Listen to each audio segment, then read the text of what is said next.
गुरु प्यारी साध संगत जी, आप सभी को प्यार भरी राधा स्वामी जी।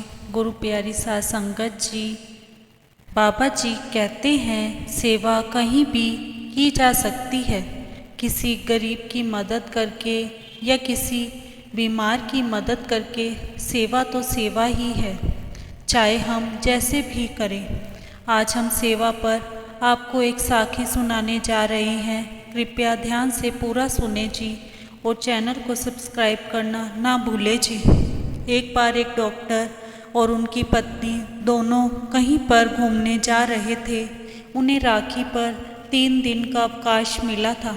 वे दोनों डॉक्टर थे, इसलिए वे ज़्यादा लंबा अवकाश नहीं ले सकते थे, परंतु जब भी 2-3 दिन का अवकाश मिलता वे कहीं छोटी यात्रा पर चले जाते थे। आज उनका जयपुर जाने का विचार था। दोनों साथ साथ मेडिकल कॉलेज में पढ़ते थे। दोनों ने परिवार की मर्जी से ही विवाह किया था। उनकी शादी को 3 साल हो गए थे, लेकिन उनकी कोई संतान नहीं थी। विवाह के बाद दोनों ने अपना एक अस्पताल खोलने का फैसला किया। बैंक से लोन लिया। वह औरत स्त्री रोग विशेषज्ञ थी और वह हर बीमारी के डॉक्टर थे, इसीलिए उन दोनों की कुशलता से अस्पताल बहुत अच्छा चल निकला था। आज उन्होंने जयपुर जाने का प्रोग्राम बनाया था। जब वह कॉलेज में पढ़ते थे तो उन्होंने जयपुर के बारे में बहुत सुना था। वह यात्रा के लिए रवाना हुए। आकाश में बादल घुमड़ रहे थे। हल्की बारिश होने लगी थी। भोजन तो जयपुर में जाकर करने का विचार था, परंतु चाय का समय हो गया था। सड़क के किनारे एक छोटा सा मकान दिखाई दिया, जिसके आगे नमकीन और चिप्स के पैकेट लटक रहे थे। उन्होंने विचार किया कि यह कोई छोटा सा होटल है। डॉक्टर ने वहां पर अपनी गाड़ी रोकी। दुकान पर गए, कोई नहीं था। उन्होंने आवाज़ लगाई। अंदर से एक महिला निकलकर बाहर आई। उसने पूछा, भैया क्या चाहिए? डॉक्टर ने 2 पैकेट नमकीन और 2 पैकेट चिप्स के ले लिए और उससे कहा, बहन जी 2 कप चाय बना देना, थोड़ी जल्दी बना देना, हमको दूर जाना है। नमकीन और चिप्स का पैकेट लेकर डॉक्टर गाड़ी में चले गए। दोनों ने चिप्स और नमकीन खाई। चाय अभी तक नहीं आई थी। दोनों गाड़ी में से उतरकर उस दुकान में रखी हुई कुर्सियों पर बैठ गए। डॉक्टर ने फिर आवाज़ लगाई। थोड़ी देर में वह महिला बाहर आई और बोली, भाई तुलसी के पत्ते लाने में थोड़ी देर हो गई, अब चाय बन रही है। थोड़ी देर बाद वह महिला एक प्लेट में 2 कप गर्मा गर्म चाय लाई। उन दोनों ने चाय के कप उठाए। उसमें से अदरक और तुलसी की अच्छी खुशबू आ रही थी। दोनों ने चाय का एक सिप लिया। ऐसी स्वादिष्ट और सुगंधित चाय उन्होंने पहली बार पी थी। उनके मन की हिचकिचाहट दूर हो गई थी। उन्होंने महिला को चाय पीने के बाद पूछा, कितने पैसे? महिला ने कहा, 40 रुपये। डॉक्टर ने उसे 100 का नोट दिया। महिला ने कहा, भाई छूटा नहीं है, आप 40 रुपये खुले दे दो। डॉक्टर ने 20-20 के 2 नोट उसे दे दिए। डॉक्टर ने कहा कि हमने तो नमकीन और चिप्स के पैकेट भी लिए हैं। तो वह औरत बोली, ये पैसे उसी के हैं, मैंने चाय के पैसे नहीं लिए। डॉक्टर ने कहा, आपने चाय के पैसे क्यों नहीं लिए? वह औरत बोली, भाई हम चाय नहीं बेचते, ये होटल नहीं है। फिर आपने चाय क्यों बना दी? वह औरत बोली, मेहमान आए, आपने चाय मांगी, हमारे पास दूध भी नहीं था, पर यह बच्चे के लिए थोड़ा सा दूध रखा था, इसलिए उस दूध की चाय बना दी। डॉक्टर ने कहा, अब आप बच्चे को क्या पिलाओगी? वह बोली, एक दिन दूध नहीं पिएगा तो क्या हो जाएगा? इसके पापा बीमार हैं, वह शहर जाकर दूध ले आते, पर उनको कल से बुखार है। आज अगर ठीक हो जाएंगे तो कल सुबह जाकर दूध ले आएंगे। वह दोनों उसकी बात सुनकर हैरान हो गए। उस महिला ने होटल ना होते हुए भी अपने बच्चे के दूध से चाय बनाकर दी, और वह भी केवल इसलिए कि हमने अतिथि रूप में आकर उससे कहा था। डॉक्टर ने कहा, संस्कार और सभ्यता में यह महिला मुझसे बहुत आगे है।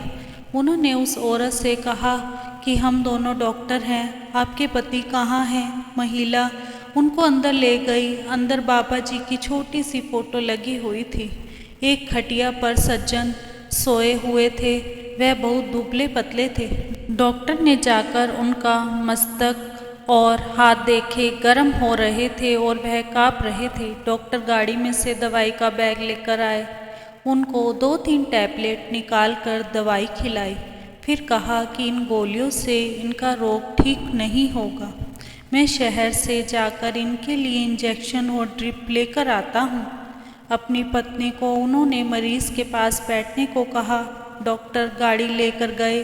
थोड़ी देर में शहर से ड्रिप और इंजेक्शन लेकर आए और साथ में दूध की थैलियाँ और फल भी लेकर आए। मरीज को इंजेक्शन लगाया, बोतल चढ़ाई। जब तक बोतल लगी दोनों वहीं पर ही बैठे रहे। वह औरत हाथ जोड़कर बोली, शायद आपको हमारे बाबा जी ही यहाँ पर लेकर आए हैं, क्योंकि रास्ते में कितने बड़े बड़े होटल थे, पर आपको हमारी छोटी सी दुकान पर भेजा। उन्होंने एक बार और तुलसी और अदरक की चाय बनवाई। दोनों ने चाय पी और उसकी तारीफ़ की। जब मरीज़ 2-3 घंटे में थोड़े ठीक हुए तब वह दोनों वहाँ से आगे बढ़े। 3 दिन जयपुर में घूमकर जब वह वापस लौटे तो उनके बच्चे के लिए बहुत सारे खिलौने और कपड़े और दूध की थैली और खाने का काफ़ी सामान लेकर आए। वापस उस दुकान के सामने रुके, आवाज़ लगाई तो वह दोनों बाहर आए और उनको देखकर बहुत खुश हो गए। उस औरत ने कहा कि आपकी दवाई से यह अगले दिन ही ठीक हो गए थे। डॉक्टर ने बच्चे को खिलौने और कपड़े दिए। दूध के पैकेट और खाने का सामान उसकी माँ को दिया। फिर से चाय बनी, बातचीत हुई, अपनापन स्थापित हुआ। डॉक्टर ने अपना कार्ड देकर कहा, जब भी आप शहर आओ ज़रूर मिलना। वह दोनों वहाँ से अपने शहर की ओर लौट गए। शहर पहुंचकर डॉक्टर ने उस महिला की बात याद रखी। फिर एक फ़ैसला लिया। अपने अस्पताल में रिसेप्शन पर बैठे हुए व्यक्ति से कहा कि अब आगे से आप जो भी मरीज़ आएगा केवल उसका नाम लिखना, फ़ीस ना लेना। फ़ीस मैं खुद लूँगा। अगर वह मरीज़ गरीब होते तो उन्होंने उनसे फ़ीस लेना बंद कर दिया। केवल संपन्न मरीज़ देखते तो ही उनसे फ़ीस लेते। धीरे धीरे शहर में उस डॉक्टर की बहुत प्रसिद्धि फैल गई। दूसरे डॉक्टरों ने सुना। उन्हें लगा कि इस कारण से हमारी प्रैक्टिस कम पड़ गई है और लोग हमारी निंदा करेंगे। उन्होंने एसोसिएशन के अध्यक्ष से कहा। एसोसिएशन के अध्यक्ष डॉक्टर से मिलने आए। उन्होंने कहा कि आप ऐसा क्यों कर रहे हो। तब डॉक्टर ने जो जवाब दिया उसको सुनकर उसका मन भी बहुत खुश हुआ। डॉक्टर ने कहा, मैंने जीवन में हर परीक्षा में मेरिट में पहली पोजीशन प्राप्त की। MBBS में भी, MD में भी गोल्ड मेडलिस्ट बना, परंतु सभ्यता, संस्कार और अतिथि सेवा में वह गांव की महिला जो बहुत गरीब है वह मुझसे आगे निकल गई। तो मैं अब पीछे कैसे रहूं। इसलिए मैं अतिथि सेवा में, मानव सेवा में भी गोल्ड मेडलिस्ट बनूंगा। इसलिए मैंने यह सेवा प्रारंभ की और मैं यह कहता हूं कि हमारा व्यवसाय मानव सेवा का है।